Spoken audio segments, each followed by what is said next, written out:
მას შემდეგ, რაც კომპიუტერი და ინტერნეტი მივიღე, მშობლებით შეიცვალნენ. თბილისში წასვლის და სწავლის უფლება მომცეს. მანამდე ჩემთვის საქმრო უკვე მოძებნილი ჰყავდათ. ჩვენ სოფელში ასე ხდება. გოგოების ბედი პატარაობიდანვე გადაწყვეტილია. მათ ნაკლებად აქვთ სწავლის და განათლების შესაძლებლობა. სვანეთის ერთ-ერთ სოფელში ვცხოვრობ. აქ ზამთარი ძალიან მკაცრია. ხან კვირები ვერ გავდივართ სახლიდან. ვუკრავ, მუსიკას ვწერ და ვებ დეველოპმენტი მაინტერესებს. ადრე კურსების გავლაც ვცადე, მაგრამ კომპიუტერის გარეშე რაღაცების დაზეპირება მიწევდა. ახლა კი შემიძლია ვიცხოვრო სვანეთში, ვიყო მუსიკოსი, ვებ დეველოპერი და შევქმნა ახალი მუსიკა. 2024 წელს საცხოვრებლად დავბრუნდი ჩვენი წინაპრების სახლში, რომ სიცოცხლე დაგვებრუნებინა სოფელში ერთადერთი სახლისთვის. მე და ჩემს დედმამიშვილებს ტელეფონებიც კი არ ვქონდა. 4-ვე და-ძმა ვცდილობდით კარგი განათლება მიგვეღო, რომ ოჯახი და სოფელი გაგვეძლიერებინა. მაგალითი მიგვეცა, არ მიეტოვებინათ საკუთარი კუთხე. პირიქით, მისი განვითარებისთვის ებრძოლათ. კომპიუტერის მიღებამდე სწავლის შესაძლებლობები და თანამედროვე მიდგომები ჩვენთვის მიუწვდომელი იყო. მეგობრებო, ეს არ არის ფრაზები წიგნებიდან ან ფილმებიდან. ეს არის რეალური ისტორიები. ეს არის იმ ახალგაზრდების ამბები, რომლებიც ჩვენს გარშემო ცხოვრობენ და ვისაც ცხოვრებაში სულ პატარა შანსი მიეცა. ეს არ არის ამბავი, სადაც ყველაფერი წამებში შეიცვალ. პირიქით, ეს არის ისტორია მუდმივ მცდელობებზე და დღეს სწორედ ამიტომ მინდა ვისაუბროთ ცვლილებაზე, არა როგორც დიდ და მიუწვდომელ პროცესზე, როგორადაც ის გვეჩვენება ხოლმე, არამედ როგორც პატარა ნაბიჯების ერთობლიობაზე. ყველაფერი კი რამდენიმე წლის წინ დაიწყო, როდესაც მუშაობდით პროექტზე, რომლის მიზანი საგანმანათლებლო რესურსების თარგმნა და სკოლაში გავრცელება იყო. ვფიქრობდით, რომ თუ ამ რესურსებს მოსწავლეებთან და მასწავლებლებთან მივიტანდით, განათლება უფრო ხელმისაწვდომი გახდებოდა. მუშაობდით პატარა გუნდი, 5-6 ადამიანი მოხალისეებთან ერთად. დავდიოდით სკოლებში, ვთარგმნიდით ამ რესურსებს და ერთ დღესაც აღმოვაჩინეთ, რომ ვქმნიდით რესურსებს მათთვის, ვისაც მათი გამოყენება არ შეეძლო. ხშირად გვეუბნებოდნენ ხოლმე შეხვედრების შემდეგ, რომ კარგია, ძალიან მოსწონთ ეს რესურსები, მაგრამ სამწუხაროდ ვერ გამოიყენებდნენ. რადგან სახლში არ ქონდათ არც კომპიუტერი და არც ინტერნეტი. არდა ვფიქრობდით, რომ ამ რესურსების მიტანით გარკვეულწილად ხელს შეუწყობდით მათ განათლებას. მოსწავლეები დამოუკიდებლად შეძლებდნენ განათლების მიღებას, ოჯახები შეძლებდნენ, რომ დაეზოგათ რეპეტიტორების თანხები. მასწავლებლებსაც ექნებოდათ შესაძლებლობა, რომ უფრო მრავალფეროვანი გაკვეთილები ჩაეტარებინათ. და ერთ დღესაც აღმოვაჩინეთ, რომ გაცილებით უფრო დიდი პრობლემის წინაშე ვდგავართ, ვიდრე ეს არის მხოლოდ განათლების დაბალი დონე საქართველოში. წარმოიდგინეთ, საქართველოში 2017 წელს, როდესაც ჩვენ ამ თემაზე მუშაობდით, აღმოჩნდა, რომ 78,000 მოსწავლეს და მის ოჯახს არ ქონდა წვდომა კომპიუტერს და ინტერნეტზე. მათი უმრავლესობა ცხოვრობდა ინტერნეტის დაფარვის ზონაში, მაგრამ უსახსრობის გამო სააბონენტოსაც კი ვეღარ იხდიდნენ. ასე შევეჯახეთ ისეთ დიდ და მასშტაბურ პრობლემას, როგორიც არის სოციალური უთანასწორობა, როგორიც არის ციფრული უთანასწორობა, განათლების დაბალი დონე. და მინდა რომ დღეს წარმოიდგინოთ თქვენი ერთი დღე ინტერნეტის გარეშე. რამდენი თქვენგანი მუშაობს დისტანციურად და მთლიანად არის დამოკიდებული ინტერნეტზე. მინდა რომ წარმოიდგინოთ, რომ უცებ იღვიძებთ, ვერ ეძებთ ინფორმაციას, ვერ უკავშირდებით ადამიანებს, ვერ აკეთებთ პროექტებს, წვიმს და ტაქსსაც კი ვერ იძახებთ. და როგორ ხდება, რომ რამდენიმე წუთითაც კი თუ თიშა ინტერნეტი არ მაქვს საუბარი ერთ თუ ინტერნეტო დღეზე, რაღაცა შფოთვა გვემართება ხოლმე, ხო? და ახლა მინდა რომ წარმოიდგინოთ, ხართ 16 წლის, ცხოვრობთ სოფელში და ეს დროებითი პრობლემა კი არა, თქვენი ყოველდღიურობა არის. ძალიან გაგიმართლებთ თუ თქვენ სოფელში ცეკვის ან მუსიკის წრე არის, ან რაღაც სპორტული აქტივობა, მაგრამ ძალიან გაგიმართლებთ, რადგან ეს ყველა სოფელში არ ხდება. თქვენს გაქვთ ინტერესები, თქვენს გაქვთ მიზნები, მაგრამ ერთადერთი განსხვავება არის ის, რომ არ გაქვთ წვდომა საბაზისო რესურსებზე. და აქ ძალიან მნიშვნელოვან კითხვასთან მივდივართ, რომ რა უნდა განაპირობებდეს ჩვენს მომავალს, ჩვენი უნარები თუ ჩვენი დაბადების ადგილი, ან სოციალური მდგომარეობა. ასე შევეჯახეთ პრობლემას, რომლის წინაც რა თქმა უნდა პირველ რიგში ვიფიქრეთ რომ უძლურები ვიყავით. იმიტომ რომ ამ დროს ჩვენი პირველი რეაქცია ძალიან ბუნებრივია. მე ერთ ადამიანს რისი გაკეთება შემიძლია. მით უმეტეს რომ რაღაცნაირად ვიზდებით ისეთი ისტორიებით, დიდი ცვლილებების, გმირობების, რევოლუციების, ეს გვიბიძგებს ხოლმე ვიფიქროთ რომ რიგით მოქალაქეებს ასეთი გამოწვევების წინაშე არაფრის გაკეთება არ შეუძლიათ. და გვიჭირს დავიჯეროთ რომ ცვლილება შეიძლება დაიწყოს სულ პატარა ნაბიჯით და თუნდაც ჩვენი ინდივიდუალური ინიციატივებით. არა და თითოეული გრანდიოზული პროექტის უკან დგას ადამიანი და მისი ინიციატივა. და სწორედ ამიტომ დღეს მინდა გესაუბროთ პროექტზე, რომელიც შეიქმნა 2017 წელს. იდეაზე, რომელიც წამოვიდა რიგითი მოქალაქეებისგან, ასევე რიგითი მოქალაქეების მხარდაჭერის იმედით, იმ რწმენით, რომ ეს ახალგაზრდები იმსახურებენ უკეთეს მომავალს და ჩვენც როგორც საზოგადოებას გაცილებით მეტის გაკეთება შეგვიძლია. შეიქმნა საიტი Charter.gi, პროექტი მარტივი სახელით Charter. და თან ეს იყო ერთგვარი მოწოდება.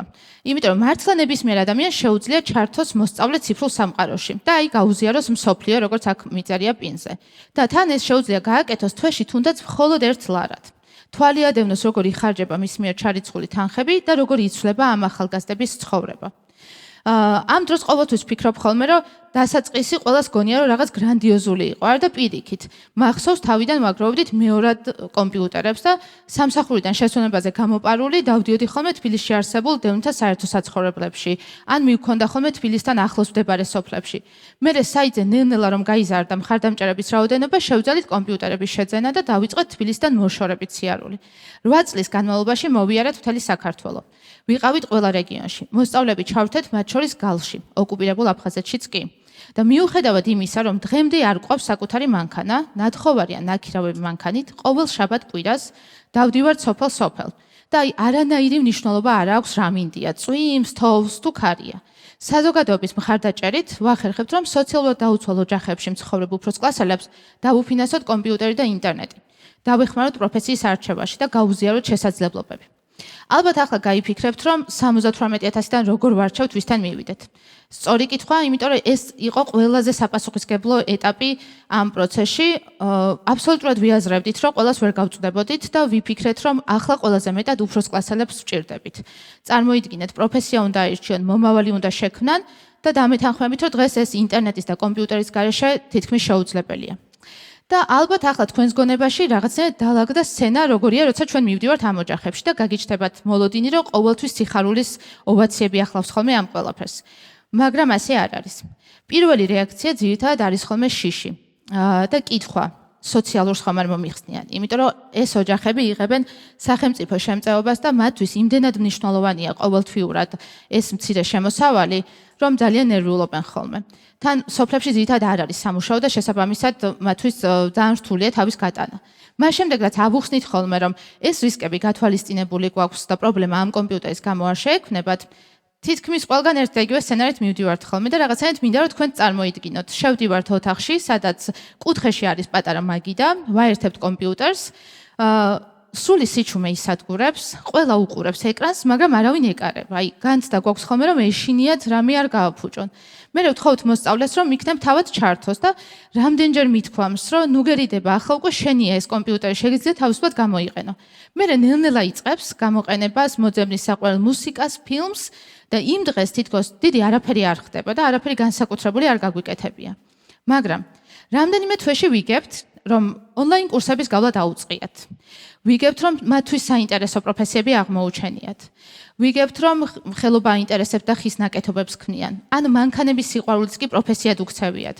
ვიგებთ, რომ კიდევ ერთმა მოსწავლემ მოიპოვა დაფინანსება და საზღვარგარეთ შეძლებს სასწავლებლად წასვლას.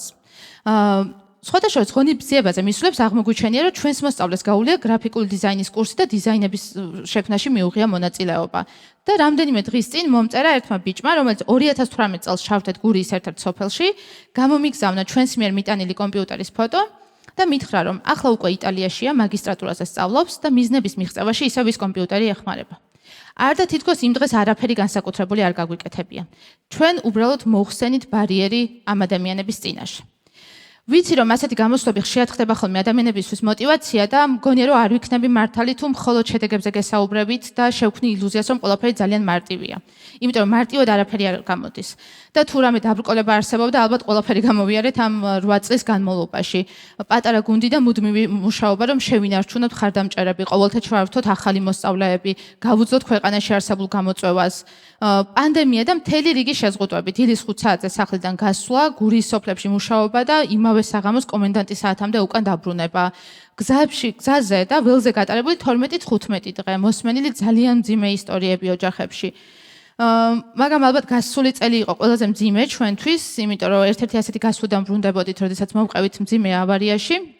მაშინ ყველას უყვირდა რომ ცოცხლები გადავრჩით, მეორე ოპერაცია დამჭირდა და სამწუხაროდ მარჯვენა ხელს დღემდე ვერ ვიყენებ სრულყოფილად და აი ეს იყო პირველი შემთხვევა, როცა ძალიან შემეშინდა. ზოგადად ყველაფერს რაღაცა კახური სიჯიუტით ვხვდები ხოლმე, მაგრამ აი პირველად გავიფიქრე რომ რა იქნება თუ ვეღარ შევძლებთ ამ საქმის გაგრძელებას და აი რა ბედი ეწევათ იმ ადამიანებს, ვინც გველოდება. და მაშინ მივხვდი რომ ძალიან მნიშვნელოვანია ვიფიქროთ იმის მიღმაც, რასაც ყოველთვიურად ვაკეთებთ. რომ ჩვენი მიზანი არ უნდა იყოს რომ მარტო კონკრეტულ თვეს მივიტანო კონკრეტულ მოსწავლემდე კომპიუტერი. ჩვენი მიზანი უნდა იყოს ქვეყანაში შევქმნათ ისეთი გარემო, რომელიც ჩვენს გარეშეც იმუშავებს და სადაც ეს ახალგაზრდების ეს უფლებები იქნება დაცული.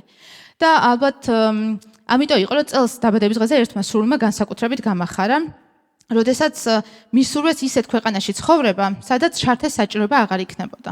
არ და ძალიან უცნაურია, იმიტომ ჩემი ცხოვრების 8 წელი უკავშირდება ჩართეს. ჩემი გონება სულ გასვლების გეგმებს ალაგებს. სად ვიშოვა მანქანა, როგორ შევიძინო კომპიუტერი უფრო შეღავათი ამ ფასად, შაბათ-კვირას ან დავსვენების დღეებში ყველა მიცის რომ თბილისში ვერ მიპოვის. დღევანდელი დღე ხა გამონაკლისია, იმიტომ რომ საპატიო მიზეზი მქონდა.